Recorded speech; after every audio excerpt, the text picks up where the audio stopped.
بسم اللہ الرحمن الرحیم۔ میں محمد عاصم شاکر اور آپ دیکھ رہے ہیں میرا یوٹیوب چینل روپا مکھی۔ تو آج ہم آپ سے بات کریں گے وہ 7 عادتیں ایسی جن کی وجہ سے سپرم کی تعداد کم ہوتی ہے۔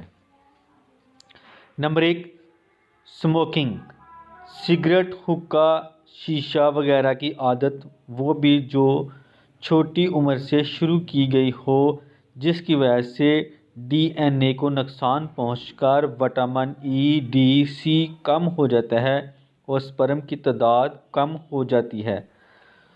تو پلیز میرے اس یوٹیوب چینل کو لازمی سبسکرائب کریں، لائک کریں اور شیئر کریں تاکہ آپ کو ہر نئی آنے والی ویڈیو آپ کو سب سے پہلے مل سکے۔ نمبر 2، الکوہل کا اور کولڈ ڈرنک کا استعمال۔ ان میں کچھ ایسے کیمیکل ہوتے ہیں جو جگر کے لیے نقصان دہ ہوتے ہیں، جس سے ہارمونز کا لیول کم ہوتا ہے اور سپرم کی تعداد کم ہو جاتی ہے۔ نمبر 3، موٹاپا یا ورزش نہ کرنا، جس سے ٹیسٹوسٹیرون کی کمی ہو کر سپرم کی تعداد کم ہو جاتی ہے۔ نمبر 4، نیند پوری نہ کرنا، کیونکہ بھرپور نیند سے ٹیشوز ہارمونز بڑھتے ہیں، جبکہ نیند کم لینے سے ان میں کمی ہو کر سپرم کی تعداد متاثر ہوتی ہے۔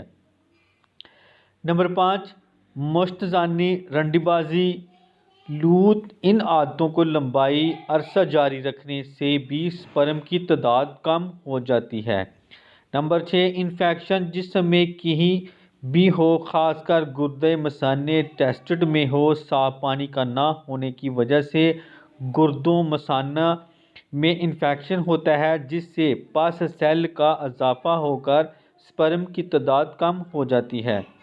نمبر 7، یہ پوائنٹ قابل غور ہے، اللہ تعالیٰ نے ٹیسٹڈ کا ذریعہ حرارت جسم سے 2 درجے کم رکھا ہے، اس لیے یہ جسم سے باہر اور نیچے لٹکے ہوتے ہیں۔ تنگ زین انڈرویئر پہننا، گدوں صوفوں پر دیر تک بیٹھنے سے نیچے حصے کو گرمی پہنچتی ہے، جس سے ٹیسٹڈ گرم ہوتے ہیں جو سپرم کو متاثر کرتے ہیں۔ اس کے علاوہ اور بھی بہت سارے مسائل ہیں جن سے سپرم کم ہو کر بے اولادی کے امراض جنم لیتے ہیں۔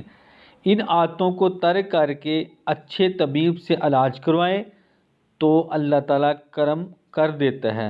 تو یہ تھی ہماری آج کی ویڈیو۔ تو اس کے ساتھ ہی میں اب اجازت چاہتا ہوں، دعاؤں میں یاد رکھنا۔ خدا حافظ۔